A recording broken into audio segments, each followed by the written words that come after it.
about conservation of resources. संसाधनों का संरक्षण. कंजर्वेशन ऑफ रिसोर्सेज में सबसे पहले क्या है? कंजर्वेशन ऑफ रिसोर्स ये एक प्रयास है, एक प्रैक्टिस है. सब लिखते जाइए, मेरा मुंह मत लिखिए, जैसे राम कथा होता है. Is a practice.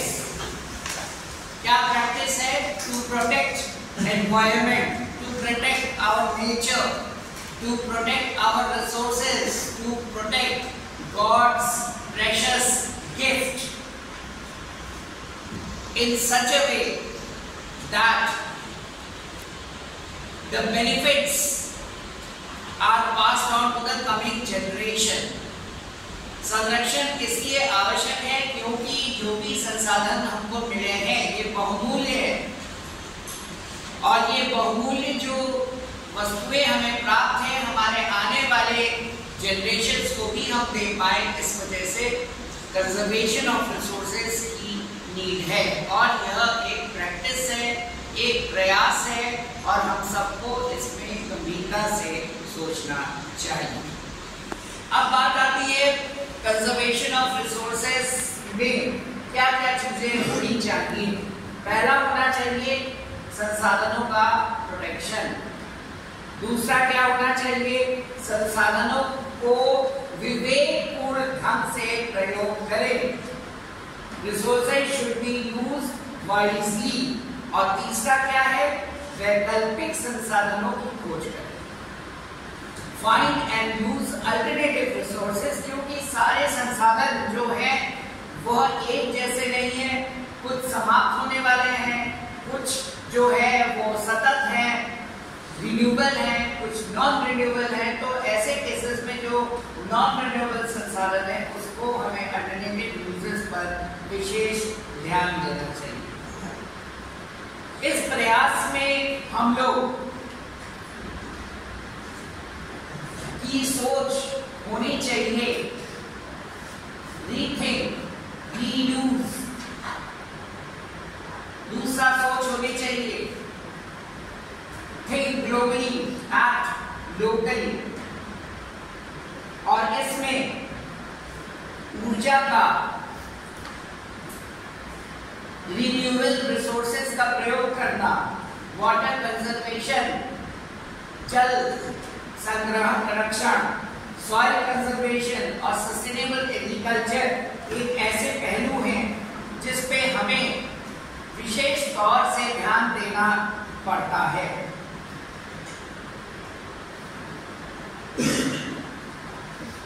Conservation of resources में एक बहुत इंपॉर्टेंट बात आती है जिसे हम बोलते हैं sustainability. Sustainability of resources. Sustainability is associated with conservation of resources, और इसमें हमें प्लास्टिक यूजेज का रिड्यूस करना है, प्रिजर्व करना है नेचुरल रिसोर्सेज को, और कार्बन डाइऑक्साइड की इमिशन को घटाना है. और ये सारी बातें हम लोग करते हैं, बातचीत करते हैं, वाद विवाद करते हैं, और गो ग्रीन की बात करते हैं, और पेड़ लगाने के जगह जो लोहे के खंभे और छड़ होते हैं उनको हरे हरे रंग से रंग देते हैं और कह देते हैं गो ग्रीन हो गया. तो रिसोर्स कंजर्वेशन का मतलब ही है सस्टेनेबिलिटी, और सस्टेनेबिलिटी किस पर डिपेंडेंट है? लिख लीजिए, सस्टेनेबिलिटी किस पर डिपेंडेंट है? कंजर्वेशन और enhancement of agro economic management. Agro economic management. जब तक हम सही तरीके से मैनेजमेंट नहीं करेंगे, एफिशिएंट मैनेजमेंट नहीं करेंगे, तो हम वेस्टेज को रिड्यूस नहीं कर सकते. हम रिन्यूएबल रिसोर्सेज तो कर रहे हैं, पर नॉन रिन्यूएबल रिसोर्सेज को हम ज़्यादा दिन तक बचा नहीं सकते. अब ये एक जनरल आपके सामने बातें हैं कंजर्वेशन ऑफ रिसोर्सेज. अगर प्रश्न आता है तब आपको एक फॉर्मेट में लिखना बहुत जरूरी है. तो सबसे पहला जो हेडिंग आती है वो man nature relationship. Man nature relationship मनुष्य और प्रकृति का जो संबंध है उसी में उसका सार अगर देखें सारी चीजें उसी में आती हैं. दूसरा हमारे सामने हेडिंग आता है कि नीड ऑफ एन आवर, आज के दिन में हम क्या करें, क्योंकि मेरा टॉपिक क्या है, कंजर्वेशन ऑफ रिसोर्सेज। फिर उसके बाद ठीक है आज के दिन में हमें क्या करना चाहिए और इसको पूरा करने के लिए हम कौन सी प्रक्रियाएं अडॉप्ट करें, how to fulfil the needs. फिर नीड्स को पूरा करने के लिए पीपल्स का पार्टिसिपेशन चाहिए, सरकारी सहयोग चाहिए, बिना सरकारी सहयोग के हो नहीं सकता। ठीक है, आप अपने देश में अपने क्षेत्र में सरकारी सहयोग से चीजें सही कर रहे हैं, विश्व स्तर में कौन देखेगा, तो ग्लोबल एक्शंस की जरूरत पड़ती है। और उसके बाद ग्लोबल एक्शंस के साथ साथ हमारी जो लाइफस्टाइल है वो बदलना बहुत जरूरी है, और लाइफस्टाइल जब तक नहीं बदलेंगे तब तक हम conservation of resources, preservation of resources, sustainability of resources के बारे में बात नहीं कर सकते। अब सबसे पहला क्या है, मैन नेचर रिलेशनशिप। आप शुरू से पढ़ते आ रहे हैं मैन नेचर रिलेशनशिप में मनुष्य प्रकृति को प्रभाव कर रहा है, मनुष्य और प्रकृति आपस में इंटरैक्ट करती है, रिएक्ट करती है, एडजस्ट करती है, एक्शंस, रिएक्शंस, एडजस्टमेंट्स, ये सारे मैन नेचर रिलेशनशिप में आता है। फिर नेचर पर आधारित मनुष्य है, ये सारी फिलॉसफीज हमारे सामने आई हैं और आज के दिन में भी चलती आ रही हैं। मैन पहला क्या है कि मनुष्य प्रकृति को प्रभाव डालता है, तो क्या है, मैन ओवर कॉन्फिडेंट है। वो ओवर कॉन्फिडेंट इस तरीके से उसे सब कुछ आता है, उसको किसी की जरूरत नहीं, अभी नाक बंद कर दीजिए तुरंत मर जाएगा। फिर मैन इंटरैक्शन में स्मार्ट इंटरैक्शन होना चाहिए, इंटरैक्शन हम बहुत स्मार्टली करते हैं, रिएक्ट भी हम बहुत स्मार्टली कर रहे हैं, क्योंकि आज के दिन में जो एक्शन और रिएक्शंस जो है ये चेन इफेक्ट है, हम जैसा करेंगे प्रकृति वैसा देगी। और ये सारी चीजें जो है वो किससे गाइडेड हैं, एक होमोस्टैटिक मैकेनिज्म होता है, नोट कर लीजिए, होमोस्टैटिक मैकेनिज्म, और ये होमोस्टैटिक मैकेनिज्म के अंतर्गत ये बातें आती हैं। इसके बाद है क्या, नेचर पर मनुष्य आधारित है, ये सारी हैं। पर आप अगर विकास की दृष्टि से देखें, on the basis of development, the world has been divided into developed nations, developing nations, under developed nations. Under developed nations, tribal society, backward society में आपको ये चीजें देखेंगी कि man is dependent on nature आज के दिन में। स्मार्ट इंटरैक्शंस आपको कहाँ दिखेगा, जहां ऑलरेडी डेवलपमेंट हो गया है, उनको एहसास हो गया कि हम नेचर के साथ पंगा नहीं ले सकते। इन दैट केस हम स्मार्टली आपके साथ बिहेव करेंगे। और ये मैन ओवर कॉन्फिडेंट, नया नया विकास की ओर हम बढ़ रहे हैं, नए नए हम अमेरिका के कंपैरिजन में हम आगे बढ़ रहे हैं। तो जब नए हैं तो हम ओवर कॉन्फिडेंट, अरे कुछ नहीं होता, आज ले लो फिर कल लिखा जाएगा। तो ये एटीट्यूड जो है एक्सप्लॉयटेशन का, ओवर एक्सप्लॉयटेशन का, ग्रीड का, बहुत ही हानिकारक है। नीड अपने जगह पे है, पर ग्रीड जो है that is very bad and harmful. अब थोड़ा सा मैन नेचर रिलेशनशिप के कंजर्वेशन ऑफ रिसोर्सेज के संदर्भ में अगर हम हिस्ट्री ऑफ इंटरैक्शन देखें, यहाँ सब चीजें लिखी हुई हैं। शुरू में क्या था, मैन वॉज इग्नोरेंट, उसके बाद नेचर मैन को गाइड करने लगा कि हमें कौन से संसाधन लेने चाहिए, कौन से संसाधन नहीं लेने चाहिए। फिर उसके बाद मैन ने सीखा कि किन किन संसाधनों का हम किस प्रकार से प्रयोग करें, और फिर man use resources for need and greed. चाहत बढ़ती गई, इच्छाएं बढ़ती गई और संसाधन कम होता गया। तो ये एक history of interaction between man and nature का है। नतीजा क्या हुआ, इसके पूरे कंबाइंड इफेक्ट का नतीजा क्या हुआ कि पर्यावरण पर तनाव आने लगा, स्ट्रेस ऑन एनवायरनमेंट, रिसोर्सेज जो है वो उड़ने लगी, और ओवर एक्सप्लॉयटेशन से क्या हो गया, संसाधन हमारे समाप्त होने लगे। डिप्लीशन मतलब समाप्त होना। Step to think, redo and react, ऐसे स्टेज पे मैन नेचर रिलेशनशिप में स्मार्ट इंटरैक्शन की बात आती है। This is the smart interaction formula. Improve technology, दूसरा फॉर्मूला क्या है, रिड्यूस वेस्टेज।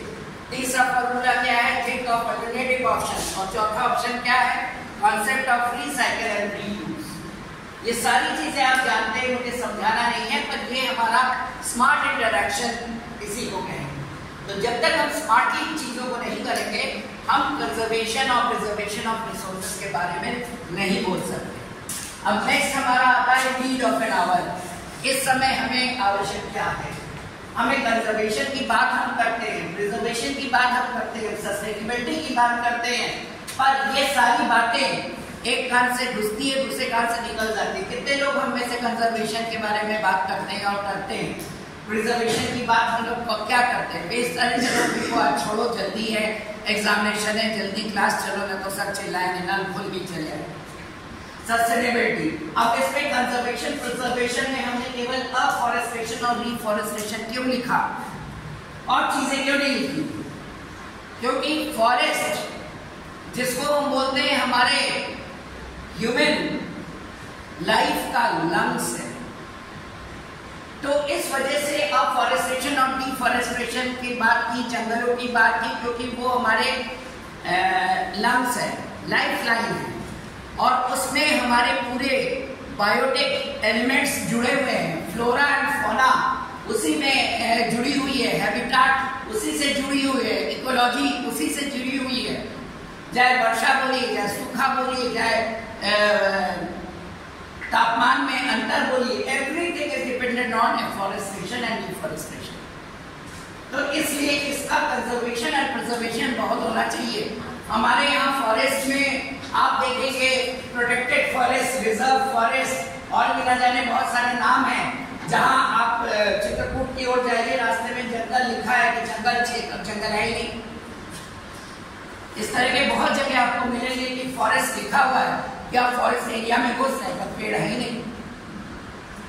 तो ये हमको नीड ऑफ एन आवर इसकी आइडेंटिफाई करिए, आइडेंटिफाई करके उसको सही करिए in terms of afforestation and deforestation. Next आती है सस्टेनेबिलिटी की बात आती है।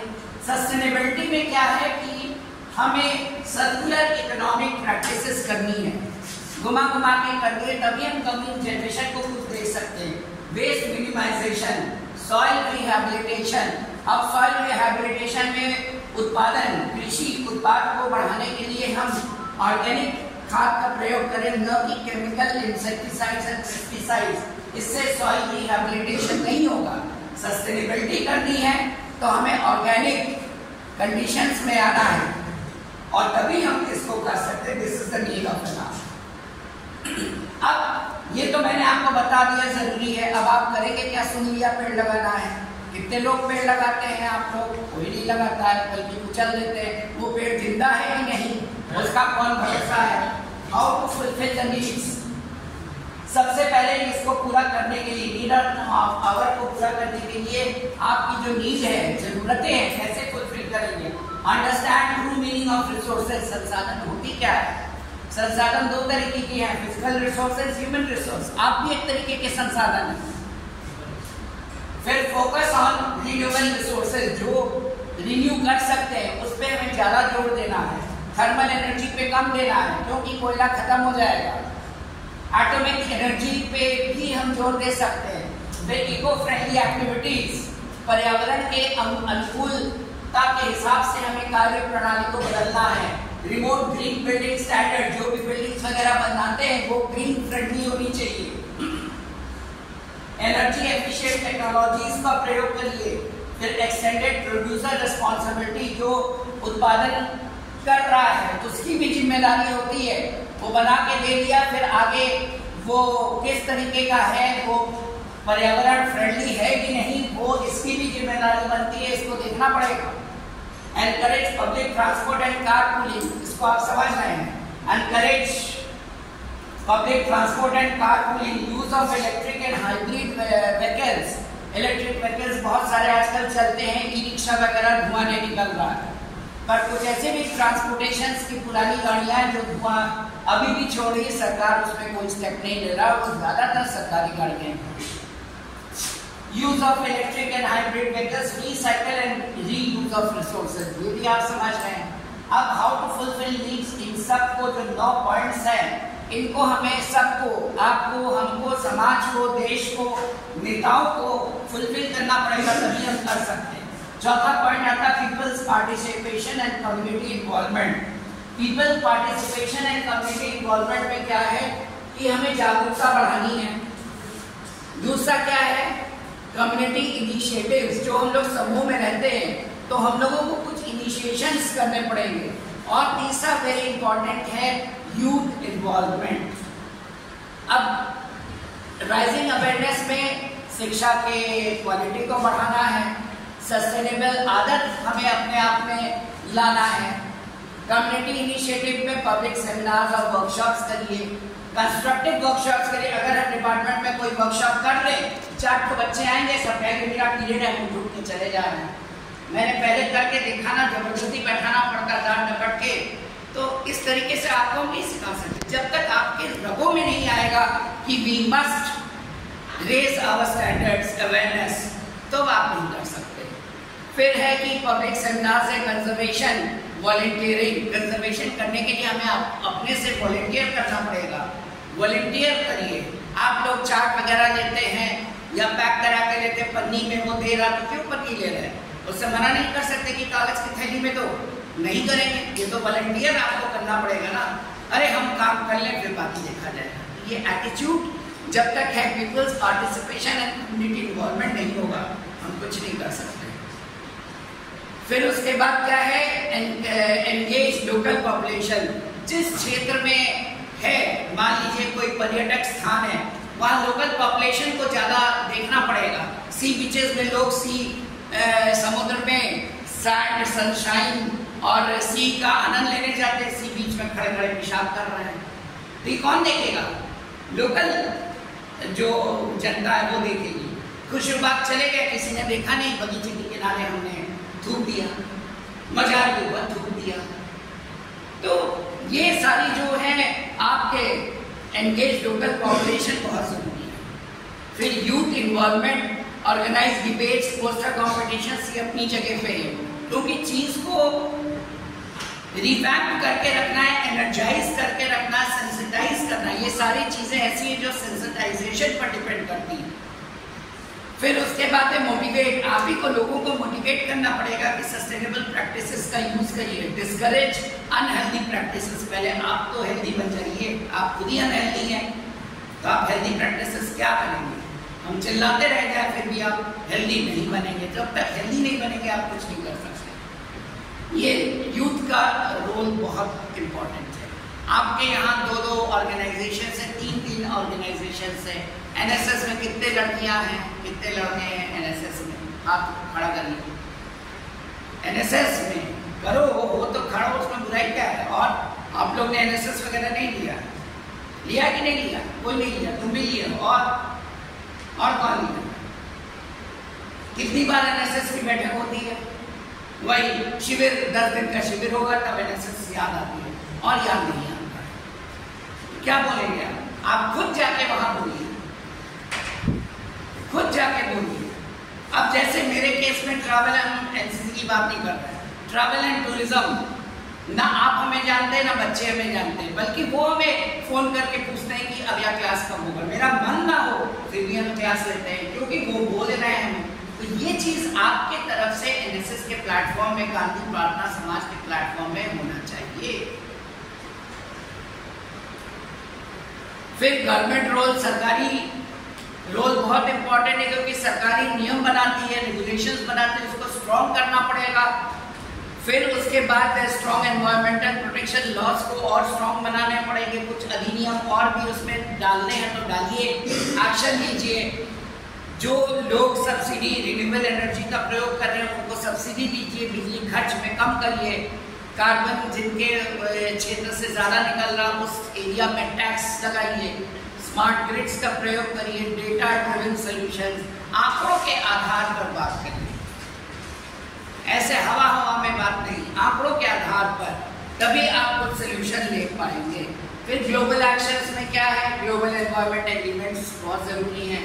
रिसोर्स, सेम रिसोर्स अगर आसपास के कंट्री यूज़ कर रहे हैं तो उसको शेयर कर लीजिए। और क्लाइमेट फाइनेंसिंग, ये भी बहुत इम्पॉर्टेंट है और नया वर्ड है। ये ग्लोबल एक्शंस इसी स्तर पे हो सकता है। फिर चेंज इन लाइफस्टाइल, हमें सस्टेनेबल शॉपिंग चॉइसेस करनी है, मिनिमाइजेशन करना है, हमारी जो नीड्स है या ग्रीड है, नीड नहीं, ग्रीड को मिनिमाइज करना है। प्लांट बेस्ड डाइट्स, हम लोग वेजिटेरियन हो जाए तो ज़्यादा अच्छा है। ये नहीं कह रहे कि एनिमल प्रोटीन मत खाइए, पर कम तो कर सकते हैं। अब जबरदस्ती सरकार 30 त्योहार में अंडा बेचना बंद कर दे, बकरा कटवाना बंद कर दे, तो ये फोर्सफुली नहीं, हमें स्वयं भी हमारी भी इच्छा होनी चाहिए, तभी हो सकता। तो अल्टीमेटली कंक्लूजन क्या बोलता है? कंक्लूजन ये है कि एसेंशियल फॉर ये सारी ऊपर की जितनी हम लोग ने चर्चा की वो एसेंशियल है सस्टेनेबल फ्यूचर के लिए। दूसरा जो मैंने बताया, peoples participation, youth, local government, सबको मिलके काम करना है, कंबाइंड एफर्ट इज नीडेड। तीसरा क्या है? Resource conservation and improved lifestyle, संसाधनों का संरक्षण करिए और अपने लाइफस्टाइल को इम्प्रूव करिए, हेल्दी लाइफस्टाइल करिए। कोई ज़रूरी नहीं कि आप जबरदस्ती योगा करिए, मन है योगा करिए, नहीं मन है मत करिए, पर अच्छे हैबिट्स को अडॉप्ट करिए, हेल्दी हैबिट्स को अडॉप्ट करिए, डाइट में चेंज करिए। फिर है सेफगार्ड बायोडाइवर्सिटी, जो हमारी बायोडाइवर्सिटी है और ये पेड़ और काट के जो इकोसिस्टम्स को हम बिगाड़ते हैं उसको बचाना बहुत ज़रूरी है। तभी हम कंजर्वेशन ऑफ रिसोर्सेज की बात कर सकते हैं और ensure resources for coming generation. तभी हम गारंटी से कह सकते हैं सारे संसाधन हमारे आने वाली पीढ़ी, हमारे आने वाले जनरेशन को मिले। तो यही आपका आज का उत्तर था, रिजर्वेशन या रिजर्वेशन ऑफ रिसोर्सेज। इसमें क्या समझ पाए?